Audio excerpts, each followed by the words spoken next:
Hi, everyone, and welcome to today's masterclass. My name is Elizabeth Shackelford, Senior Manager of Brand Communications and Partnerships here at the Mom Project.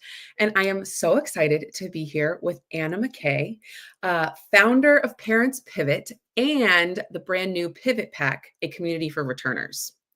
Today, we're going to talk about mastering your job search around the holidays and setting you up for success. We know the holidays are stressful, and we know searching for a job is stressful. So today, Anna's going to show us how to focus in on what really matters, stay intentional, and navigate networking during the holiday season, all without losing momentum on your job search.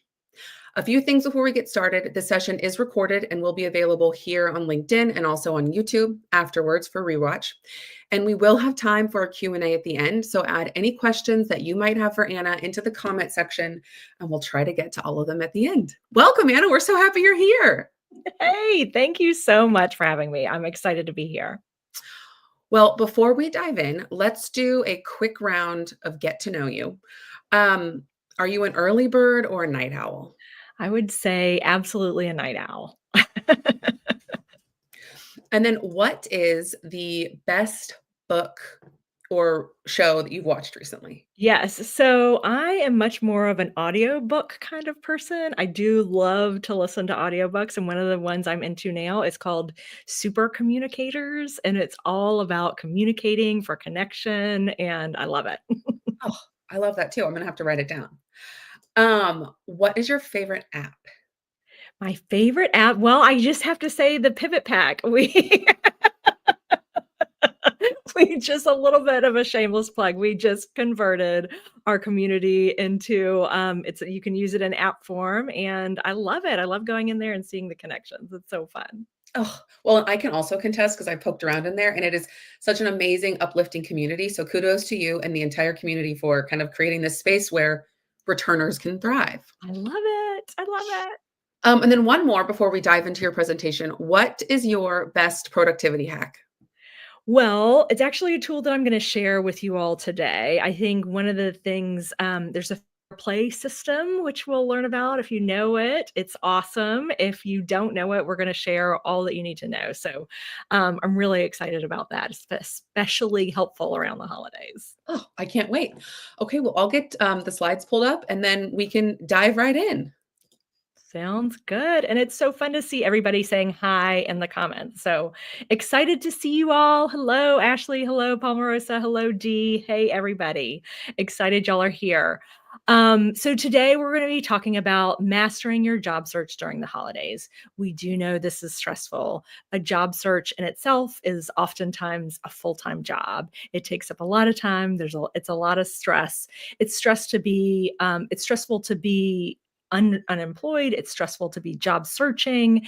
It's a stressful time. And on top of that, we've got the holidays, which often also adds stress. So today I'm going to share some strategies to help you relieve a little bit of that stress, to make the job search more efficient and effective. And then I'm going to share a solution that I think will help you change the way that you're approaching this holiday time. So I'm really excited about that. As Elizabeth mentioned earlier, my name is Anna McKay. I'm a coach and founder of Parents Pivot and the Pivot Pack. I've been coaching for more than 15 years. I focus on parents and caregivers making career and leadership transitions.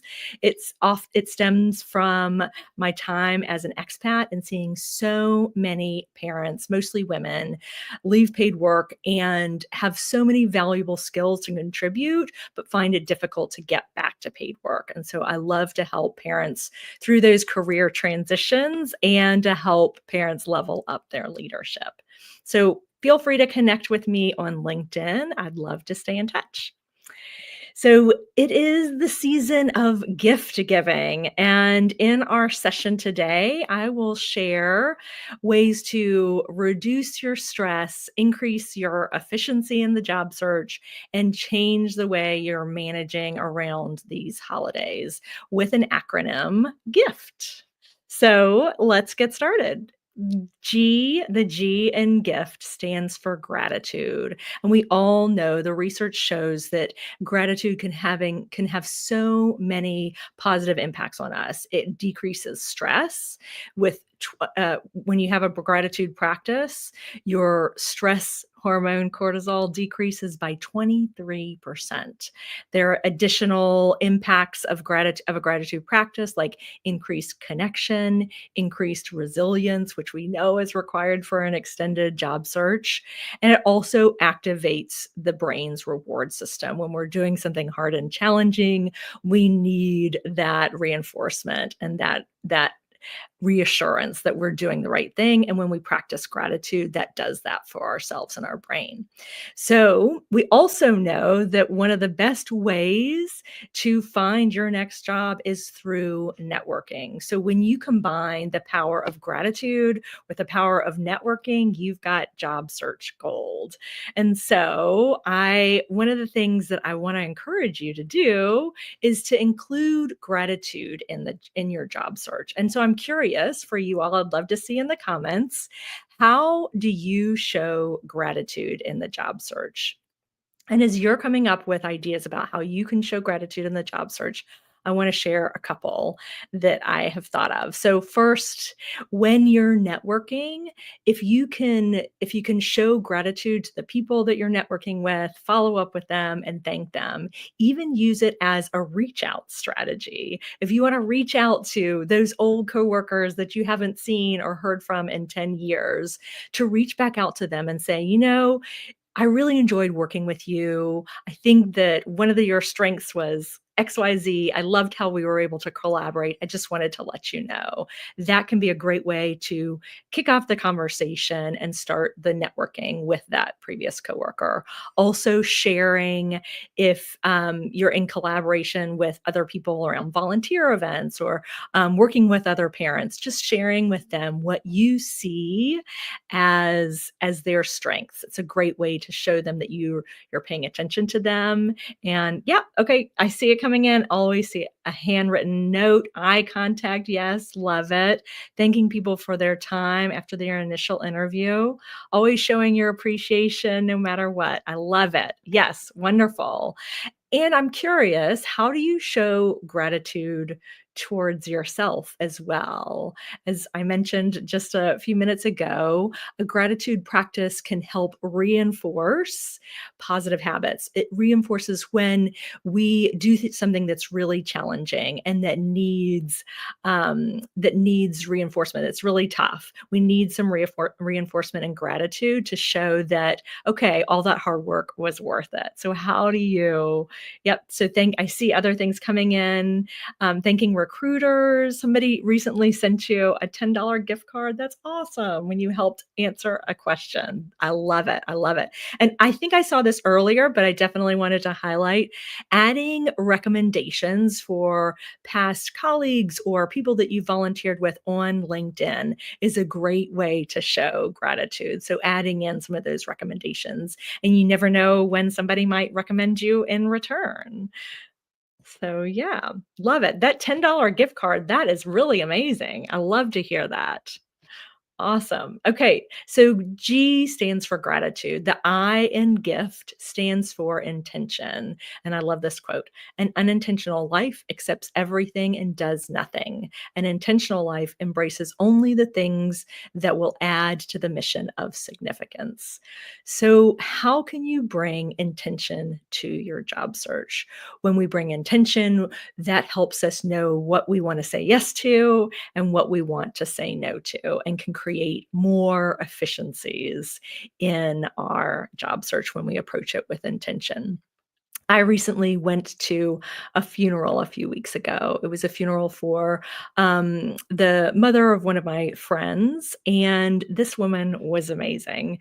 She lived an incredible life. She was a mother, she was a volunteer, she was very active in her community.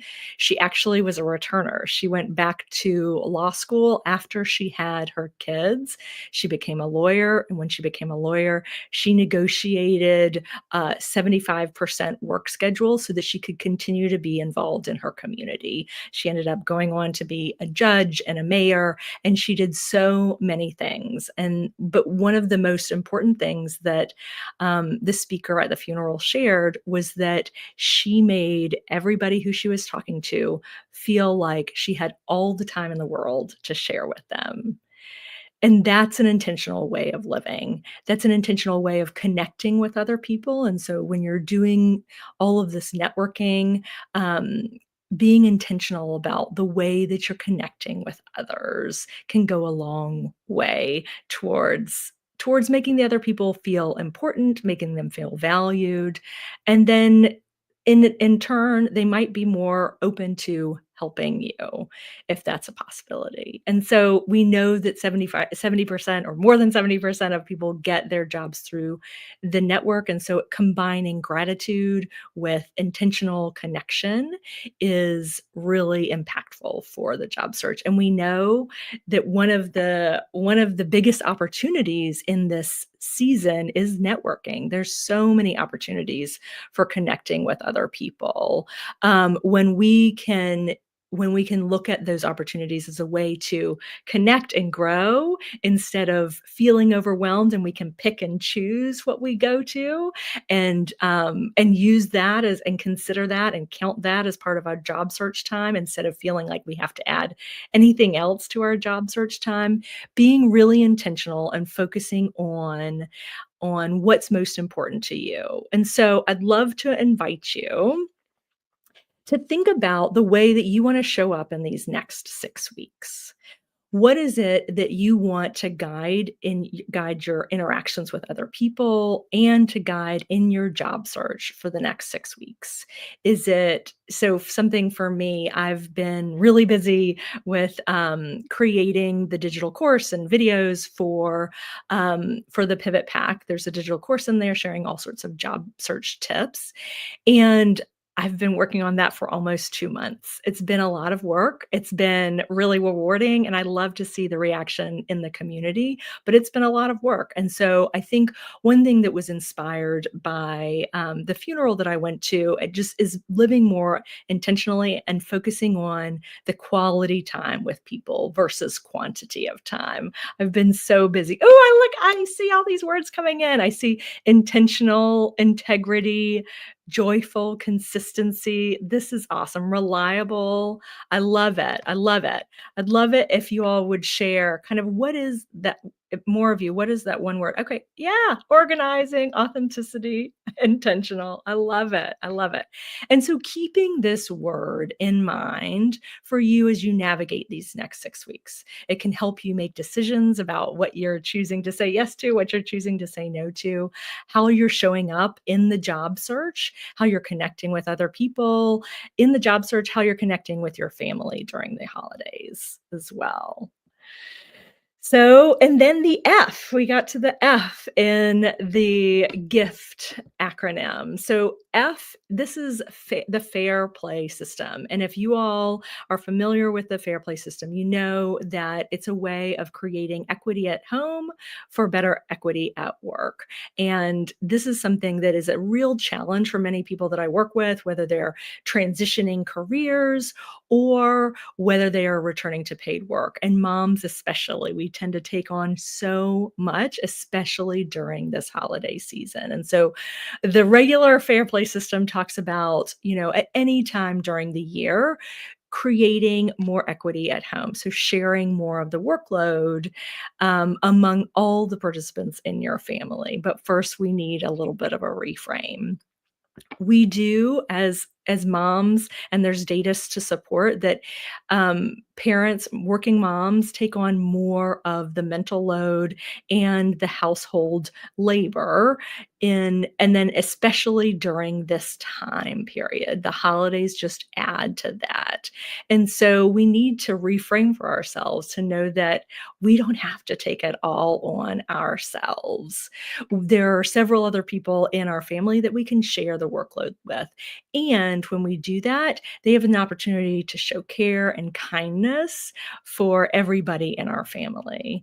So yes, love the reminder to Quality over quantity of connections. Yes, love it. Um, and so you can download actually this whole holiday guide. I want you to check in on that. If you click that QR code, bring your phone up to that QR code, you can download this holiday guide. And it's really an excellent resource for reframing and rethinking about how you want to show up with intention during this holiday and what you want to continue doing, what you want to stop doing, and what you want to change. So the first thing, reframe. And say, I don't have to do it all. So I know there's a lot of things around the holidays like buying gifts and cooking for the family and managing school time when the kids are out of school. All of those things take up time and they don't all have to be done by one person. The Fair Play Guide actually goes into 12 additional things that we have to add onto our plates during the holidays. We don't actually have to add them though. We need to be intentional about choosing which cards we want to add and which cards we want to let go of. So the holiday dozen as outlined in this Fair Play Guide include Calendar Keeper. There's so many more events happening during this time period. Who in the family is going to be responsible for managing all of that? Parents and in-laws staying in touch with families during the holidays, gifts, buying, giving, returning, tidying up and organizing, whether you're having people over, whether you're getting rid of things to make room for new gifts that might appear during this season, travel, coordinating all the logistics and operations. We were just talking about that before the call. Travel is a lot. And then school breaks. When kids are off of school, did you know that it's actually about 50% of the work days between now and the beginning of the year where children are out of school, and that time needs to be managed. So that's a lot. It's something that needs to be figured out, right? And then adult friendships. So our connections with other people during this holiday, it is important to us. How do we want to show up with that, and how do we want to address that, and who's going to hold that card? Storage, garage, and seasonal items, all the things that come out and then get put away during this season. Additional groceries, figuring out all the additional dishes from hosting and then hosting or guesting or ghosting is what a new term that I heard. Are you hosting, guesting, or ghosting this holiday season?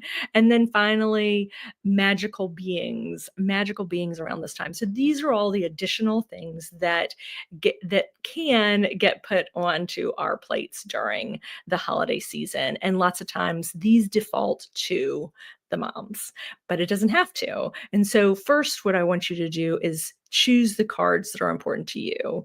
Choose those that are meaningful. Choose those that connect to your intention for the next 6 weeks.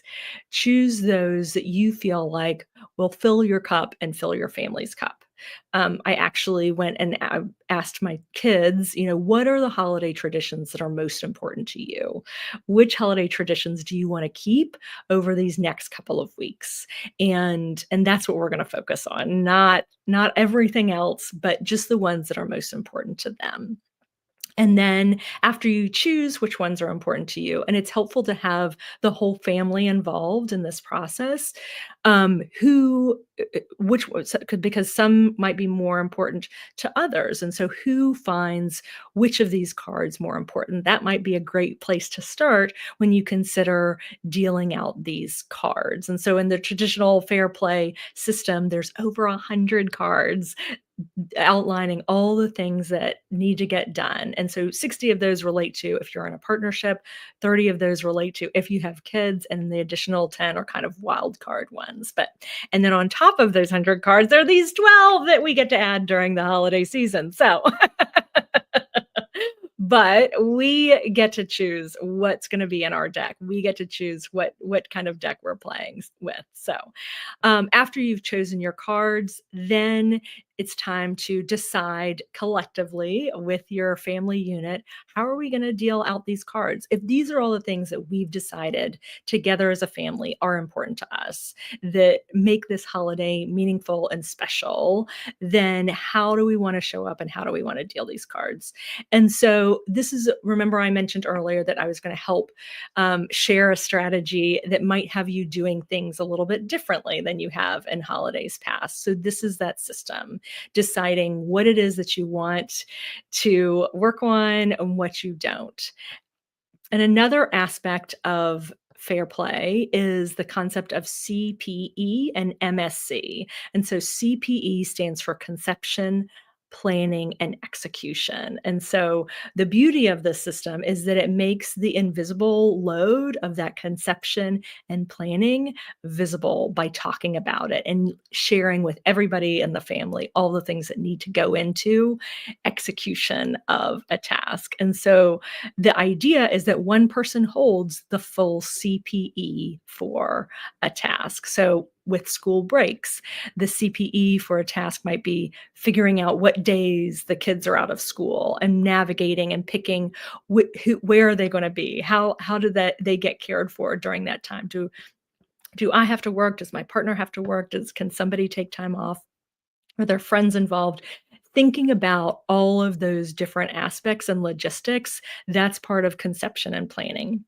And then the execution is on the day of the school holiday, making sure they get where they need to go. Another aspect of fair play is thinking through what the minimum standard of care is for you and your family. Again, if this is decided on collaboratively and collectively, then everybody can get bought into the importance of it and what we're choosing to do. So for minimum standard of care with school breaks, how much iPad time does that mean for you and your family if you can decide that collectively with your partners in caregiving?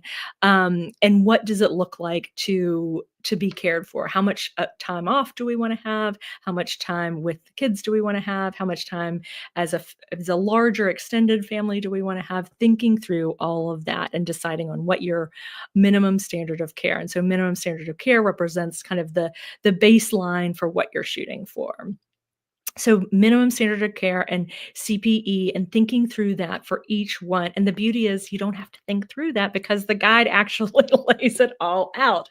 It shares and it brings to light all of this invisible labor that we often do. And so when we can share this with other partners in caregiving in our household or even our kids, they can see all the things that go into doing this work and this care work. And then finally, it's important to check in throughout the holiday season on how things are going. What's working? Is there a card that we're holding that we really don't want to be holding that we need to let go of? And that way we can choose and be more intentional about our time. So we've talked about how to reduce stress by incorporating a gratitude practice into our job search. We've talked about how to make it more efficient by being intentional about our choices. And then finally, we've talked about the fair play system of approaching this holidays a little bit differently and taking a look at all the cards that we're holding and choosing which ones we want to hold and which ones we might want to let go. And then finally, I want to encourage you all to take a little bit of time out over these holidays. It might sound counterintuitive, but I know at Parents Pivot, and I know the Mom Project believes there's power in a pause. There's power in taking time away so that you can come back more refreshed. And so while there might be things that you choose to do during these next 6 weeks with your job search, you might take advantage of all of the different holiday parties and networking opportunities and have networking as your focus for the job search. You might choose to work on just your about section on your LinkedIn, or you might choose to work on your resume or something like that. I do hope that you also take time out so that you can recharge, refresh, and be ready to go back into the job search whenever the time comes. So we've covered the gift of gratitude, intention, fair play, and time out. And I have one more gift that I'd like to share with you. If you are looking for your job search BFF, if you're looking for somebody to ask all these questions about your job search and how do I address the career break on my resume? How do I do this? Or if you're just looking for support from other people navigating a job search and finding it challenging, and you want to share some of those tough times and get inspired by what other people are doing, then I'd love to invite you to join the Pivot Pack. It is now we're having our Black Friday deal. And so you can get 2 weeks free if you join the Pivot Pack today. And so I would love for anybody to join. And in anticipation of that, I'd love to answer any questions that you all have about the job search or gift and bringing your own gifts to the job search this holiday season. Oh, I love this so much, and so many amazing tangible ways that we think of as we head into this season. I mentioned it in the comments, but even like thinking through all those holiday tasks, I was like, whoa, I have not thought of I haven't thought of all those. But I was even thinking today of like the things that perhaps I might let go this season. And, I know that there's so many things like so many things kind of stress me out. And so I was Yes. trying to be like, is there anything that I can let go of? And I Yeah. love what you said about asking your kids what traditions they want, because Yes. that's also so important, because I think we can get caught up in like, I got to go do this, I got to do this, we got to catch zoo lights, we got to, and it's like maybe we don't. Yeah, absolutely, absolutely. Maybe we don't. I do think that sometimes we put more pressure on ourselves to make these Yeah. magical moments and trying to figure out, well, what is really magical? And working Yes, on that and stressing that quality over quantity for sure. Yeah. absolutely. Well, we have a few questions, so Great. I am going to go ahead and get them pulled up, and I'll leave this pivot pack up a little bit longer so people can scan it. And I'm also going to pop the link into the chat so we have Okay. it. But we'll dive into some questions. Okay. Um, okay, Sarah asks, do you recommend that we post on our social media that we are looking for a job? Okay. So I think it depends. I mostly am going to say yes, especially if you have a longer career pause. I think there are a couple of ways to do that. And I guess there's a couple of pieces to this. There's one, do I put the open to work banner on my LinkedIn? And two, do I post on social media just that I'm looking for work? And I would say absolutely post on social media that you're looking to work. And I'd say for if you have a longer career pause, definitely put the open to work banner. I think that one point is that it signifies that you're ready to get back to paid work, especially if you've had a career pause. That commitment piece is something that recruiters and hiring managers want to see, especially from returners, people who've had a longer career pause. If your career pause isn't that long and you have more recent experience, then it might not be as important to put that open to work banner on there, but it is something that signifies that you're ready and you're ready to get back to paid work. Which is an important signal for like the LinkedIn recruiter system that many recruiters see.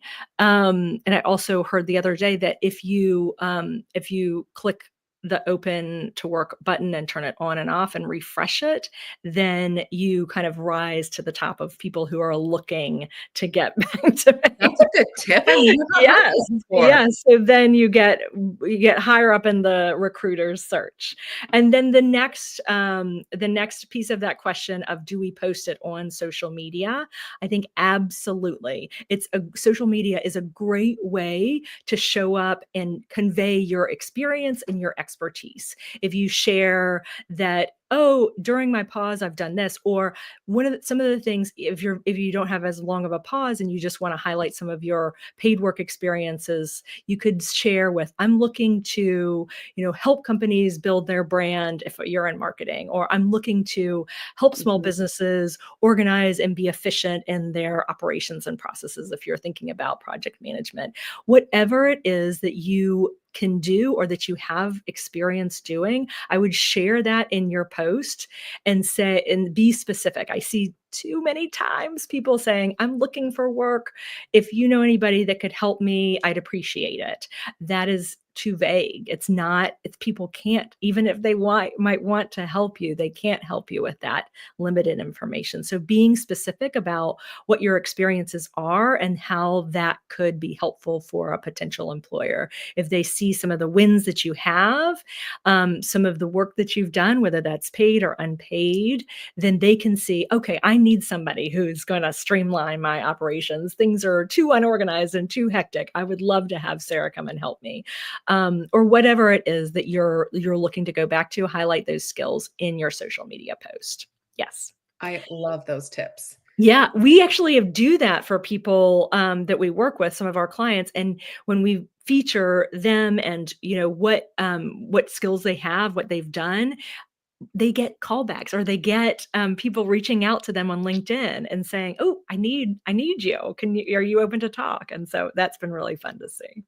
Oh, okay. So Sarah, post on social media. We'll be looking out for it. Tag us and we can share it. Yes, yes, yes, yes. Another great thing to post is all the things that you've learned in the job search, what you're learning and how you're growing. So yeah.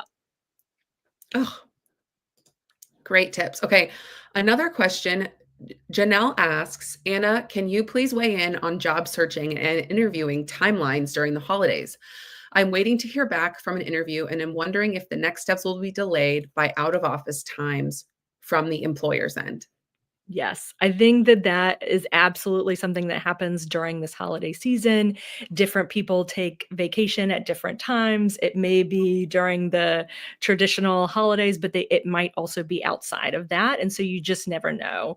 And so what I would recommend would be that you could ask if you're in that interview stage, and if you're in the later interview stage, you could ask the question of, "I'm really excited about this opportunity. I can't wait to learn more. I'm just curious. I know the holidays are coming up. What does the timeline look like for this role, for hiring this role? Are you all looking to get somebody in before the beginning of the year?"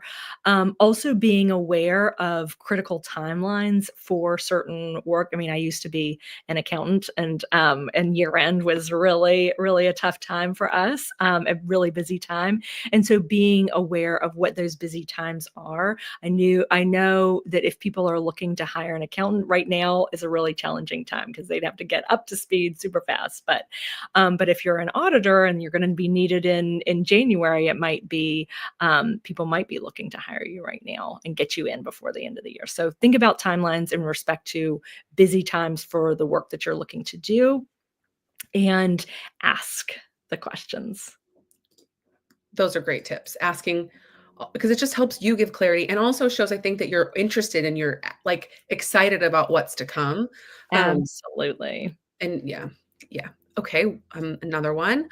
Lauren asks, this is a good question, kind of related to the one we just talked about, but do you have any insight to whether it's worth searching and applying heavily during this busy time of year, or would it be better to focus that energy at the top of the new year? Yeah. So, Lauren, this is a great question. And I think that it is, up to you, back to thinking about your intention for these next 6 weeks. I think one thing that is absolutely a wonderful thing to spend time doing in these next 6 weeks is networking, is connecting with others. It's really, there's no better time of year to network. There's no Yeah. time of the year where you have so much opportunity to network. And so taking advantage of that, I think, is great. And then, more than 70% of the people get their job through their network. And so networking, using this time where it's already a networking time period, that's really a great thing to do in your job search. But as far as applying to roles, I think there's two sides to this coin, right? If you're applying to the roles and other people have decided to take time off, there might be less candidates included in the search, and so you might stand out as somebody who's active. But I think, it all goes back to, what is your intention for this time period? What's going to serve you if you bring that gratitude in and you've got that gratitude practice that reduces your stress. And maybe you are ready to keep applying and continue going. So, yeah. And I will add too, just from a mom project perspective, that the market is quite competitive. And so I think if you see something that you are really interested in, there's no better thing to do than just apply like now, so that then you're just you've just done it, you've completed it, you're in the, in the cycle. So I think if you see something you really like, don't wait on it. But of course, it's like where are you at in that journey and kind of weighing the two options, but just knowing the market. Yeah. I'd say if you're super interested, go ahead and apply. Yeah. So. Okay, another question. While interviews are slow, I've been considering other certifications. Thoughts on this being a waste of energy? No, Oh, absolutely not. no. Like, It's yes, not. go for it. Yes, go for it. Yeah. No, it's not a waste of energy. I think that anything that you can do to show that you're upskilling, that you're interested, I often say employers are only ever worried about three things: commitment and competence, and whether you'll be connected to the mission of the organization and the company. And having those certifications hits both the commitment Mhm. and the competence piece. And when you can show that you're doing this, you're actively engaging in the industry that you want to be part of, you're actively engaging in the work that you want to do, that definitely shows a lot of commitment and competence. So yes, absolutely. Not a Mhm. waste of energy. No, Okay. it does need to be something related and relevant to the work that you want to do, of course. And so I'm just assuming that piece. Yeah. Yeah, I think so. And it's just making sure because I was reading something on Gallup, and I will post this article in the link in the chat. But it was basically like, with AI kind of coming and rapidly evolving, it's up to us, the employees, or job seekers, to stay up to date on skills. And so I think just think through that too, and kind of think through what gaps you might have and how you can use this time to learn something new. Absolutely. Absolutely.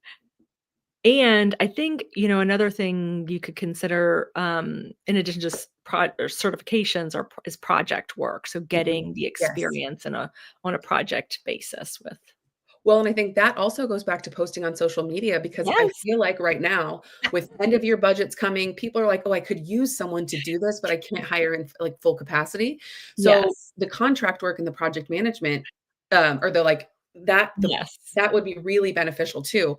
I was just talking to a colleague who was like, "I was thinking about, and I found someone on my network to do this. I found someone on my network to do this." So you might not know who needs work outside of that. So another way to utilize your network. Absolutely.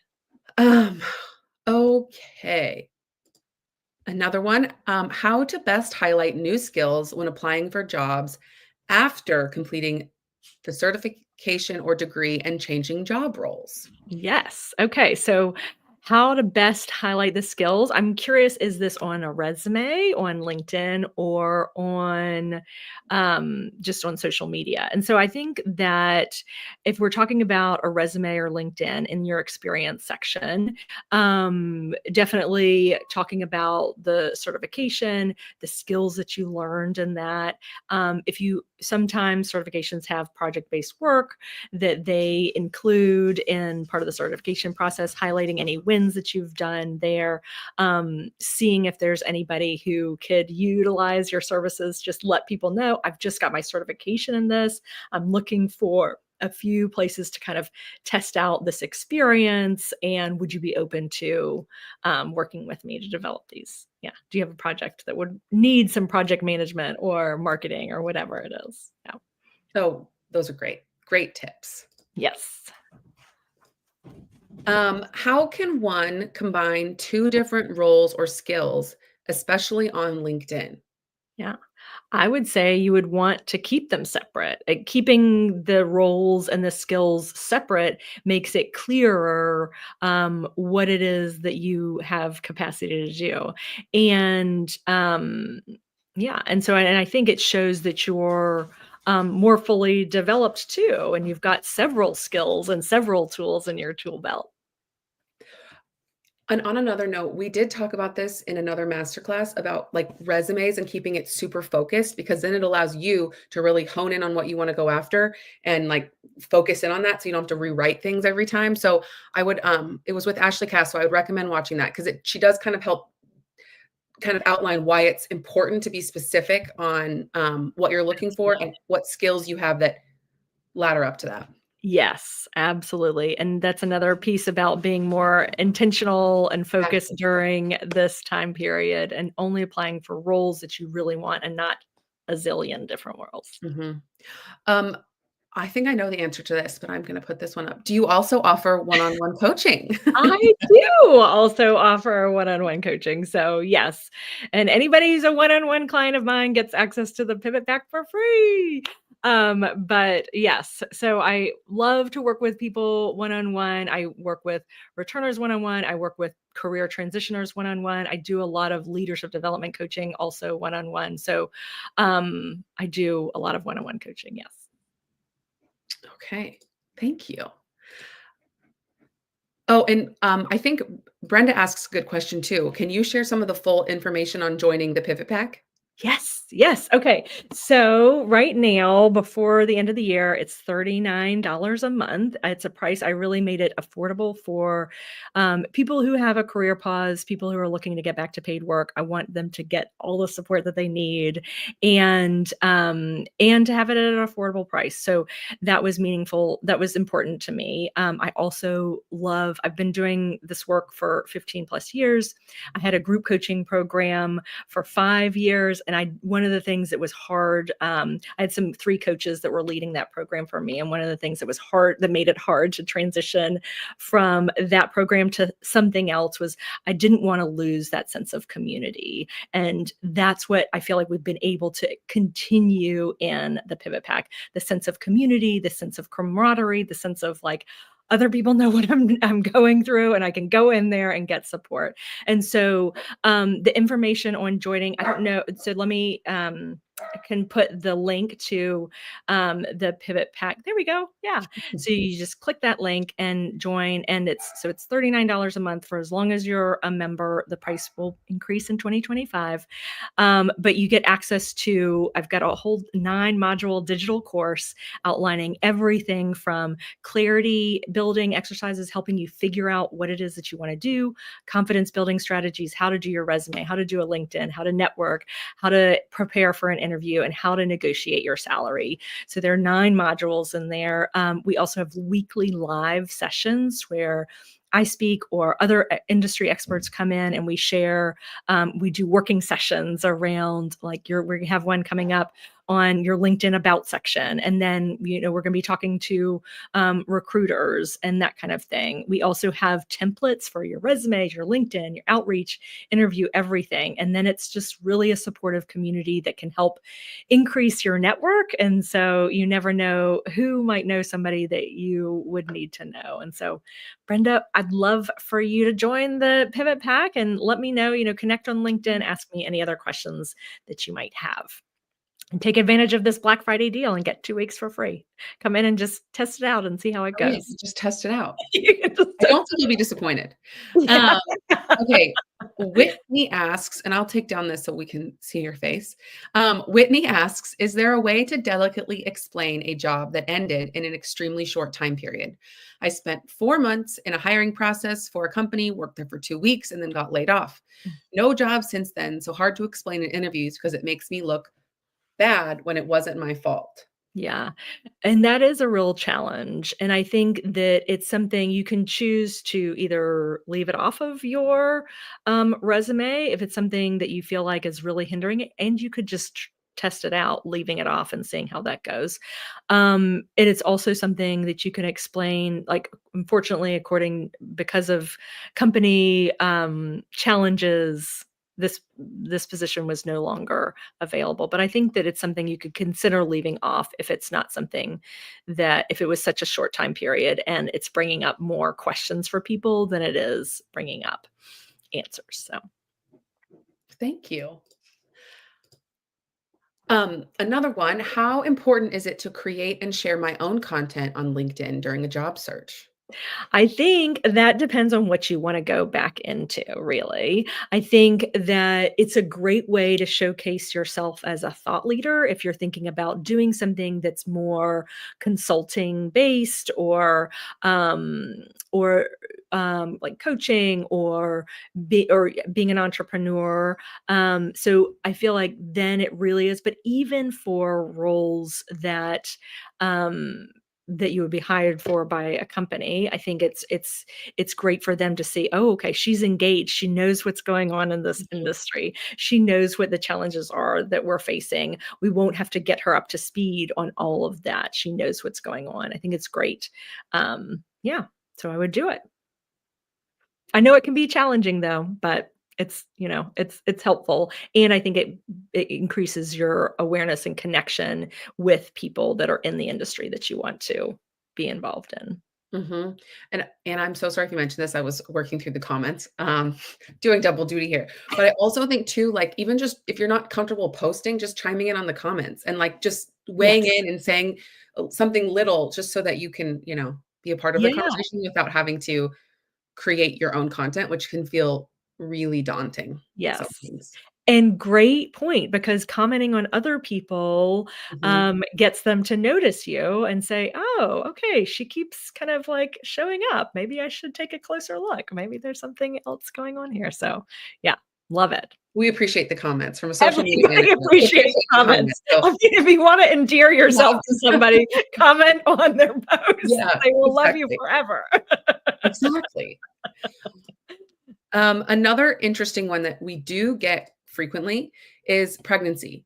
Never mention this to the employer in the interview process at any point, question mark. Don't want to be deceitful, but also given the competitive market. Yes, I know that this is a challenge, and I'd say do what's comfortable for you and do what you think, what you feel comfortable with. And I think that you can disclose, you don't have to. And really I would focus on all the skills and strengths that you bring and showcasing that you're the right candidate for the job. And a lot of times today there's it's a lot of virtual interview process, and I know of people who've gone through the entire interview, and then when they got the offer, they disclosed it, and the employer was excited and was welcoming, and people have been hired. But I know there's also a lot of discrimination, so I would, do what's comfortable for you for sure. And Amy, Elizabeth, I'll do you share a have any? personal anecdote. I joined the Mom Project at 7 months pregnant, and I interviewed the whole process, and I did not disclose until I got the offer. And even though I knew it was the most family friendly place I'd ever work, I still was worried about. I know that I knew it was competitive, and I really, really wanted it. And so I just said, I'll just keep it in case there was any subconscious thing of like, oh, she's going to leave in 2 months. But and then exactly what Anna said, when I got the offer and when I got the verbal offer and said I was pregnant, they were like, "We're so excited. That's great." And that was the end of it. So, I too was felt really conflicted, but I think what Anna said is just trust your gut, and you'll know kind of in the interview process whether or not it might be good or you might just want to hold back. Absolutely. Oh, pivot my question. I was like, wait a minute. Is there a suggested timeline for completing the modules? Yeah. Wondering how much of a time commitment it is if I want to do it consistently. Yeah, Good so the question. beauty of this is that it's self-serve, it's what you want it to be, and it's a great way, and the resources are always there for you to go back to when something comes up. And so there are 9 modules. It could take 9 weeks if you did all the things. It could take more than that, it could take less than that. You wanna go through and see what it is that serves you in the modules, like the clarity pieces. There's a lot of great information in there if you don't know what you wanna do. If you do know what you wanna do, there's some great information that will help you get started with your resume, but you might not need to do all the things in the clarity module. There's the confidence building course that you can come and go back to as your confidence waxes and wanes throughout the job search process. And then other things like the resumes and the LinkedIn.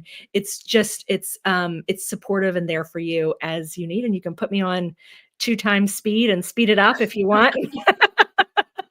That's a good hack. And be efficient. So yeah.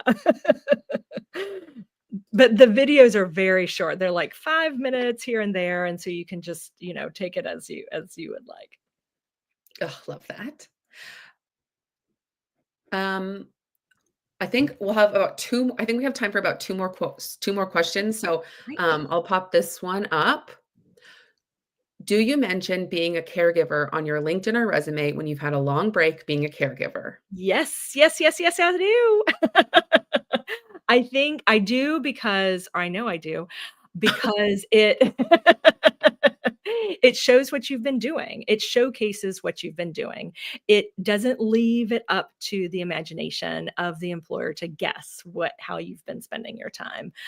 And I would also add in a recent experience section above your career break. So let's say, we've got somebody in the Pivot Back who has like a 23, 27-year career pause. So I would put that on her resume. And then I would also put some of the things that she's been doing in that time above that career break section on her resume, how she's been involved in volunteer, and that volunteer where it goes up into the experience section of your resume or LinkedIn. So you want to make sure the very first thing in your experience section showcases how you've been growing your skills or how you've been using some of those skills that you're going to be using in paid work. But I absolutely would put it in your resume and your LinkedIn to showcase how you've been spending your time and all the amazing caregiver skills that you have and you've been developing and that are transferable to the paid workforce. Yes, absolutely. Echoing everything that Anna said. And I think I saw a comment. Sunny just asked if there's a recording available. Yes, you can rewind it here on LinkedIn, or it's also available on YouTube. I can go in and I'll leave the YouTube link once this is over, but know that you can watch the full session. So do not worry. We've got you covered. There was another, sorry. Whew. Oh, okay. I am having a hard time finding an eloquent way to say that I am not looking for a job as high level as I had 10 years ago, but that doesn't mean that I am not looking to work hard. Any advice? This is a great question, Drew. Is a great question. It is a great question, Drew. Okay. And so it sounds like because you're asking this question, you're feeling like employers are overlooking you because you had a managerial position or a significant position that when you left paid work, that now 10 years later you're not looking to go back to that. You're looking to be more a contributor on a team. And so I might say that. I might say, I have a lot of valuable experience, and I took a career pause because it was the right thing for my family, and I'm really excited to get back to paid work in a contributor role. I know that I've been a great team member in X, Y, and Z situation, and I'm really excited about the opportunity to contribute to this role on a team. And so to be really explicit about like doing that teamwork and that collaborative work and continuing to learn and grow from other people in the field. That is such a great answer and such a great reframe, because I think a lot of women struggle with that once they, have caregiving responsibilities after kind of just, climbing the ladder. And then you have this, whoa, what do I want? And what do I really want out of my career? And this is a great way to reframe it, is to be like, I'm a great individual contributor, but I don't want to lead a team. And I think that's okay. I do not want to do that. Absolutely. Okay, Anna, do you have time for one more? Sure, of course. Okay. This one. Heather asks, I am pivoting after working in one industry and for one company the last 15 years. My collective experience aligns with new positions I am applying for, but I have zero experience in the new industry I'm interested in. How should I structure my resume and cover letter? Well, I'm glad that you included cover letter in that question because I think that is absolutely the perfect place to convey this. And there are a couple of different things that you can do. First, address that you're making this transition and that it's intentional, and a little bit about why you want to make this transition. If you say this new role is more aligned with who you are now, or you're looking for a growth opportunity and you feel like this other industry is the area you want to grow into, that's the area of the future, whatever it is that's leading you to want to switch to this other industry, convey a little bit about that in a positive light that shows that, that you've thought about it, you've given it some thought, and this is an intentional switch. And then in the rest of the cover letter, I would convey that these are the skills that are required for this role. And this is the way that I've used them in this other industry, and kind of clearly match it up. Employers don't want to have to think too hard when they're looking to hire you. You want to make it easy for them to see, oh, okay, yes, I see that. And she has that in this other industry. Okay, yes, I need that. And she has that. I need that. She has that. So make it really simple and easy for them to see how your skills are transferable. And when you lay that out for somebody in a cover letter, that's a great way to do that. Yes. And then in your personal value statement, having just a short piece about looking to transfer my or transition into this new industry because it's the way of the future, or it's this or that. It aligns with my experience as well. Those are really, really great tips and really tangible ways to execute. And you can really think that through in a way that is cohesive and speaks to the employer. And I think I would also add too is setting up virtual coffees with people in the industry that you want to be in so that you can say like, how did you get into this industry? Get a sense for what their career path has looked like, or even just look them up on LinkedIn and kind of see what their career path is, and then how your story relates to that and kind of make that connection and see if they'd be willing to have coffee, because networking and connections are everything, as Anna Yes. pointed out earlier. And because you're coming from a different industry, you look at things through a different lens. Mhm. It's actually a strength that you're coming from a different industry because you can ask some questions that other people may not think of, or you can ask some questions. And so highlighting how this is actually a benefit to your new team can also be a great way to go on your resume and cover letter. We had amazing questions. Thank you all. And I'm sorry to those we didn't get to some of them. I apologize, but know that we can come back and we'll kind of try to answer some of those in the comments. But Anna, thank you so much for being with us today, sharing an amazing framework for being intentional this holiday season: gratitude, intentional, fair play, and time out. Really great reminders as we head into another holiday season and, keeping that job search momentum going. I will pull up the pivot pack one more time so that anyone who needs it can scan it. Know that it's there and a great reference. And this recording is available, so you can rewatch it on LinkedIn or on our YouTube channel. And I also hope that you will utilize some of our resources in the library on themomproject.com. Great resources for your job search. Thank you again for joining us, Anna. It's been a pleasure. Well, thank you so much for having me. It's always wonderful to work with you. I really appreciate you all having me here. Thank you. Thank you all and have a great day. Bye.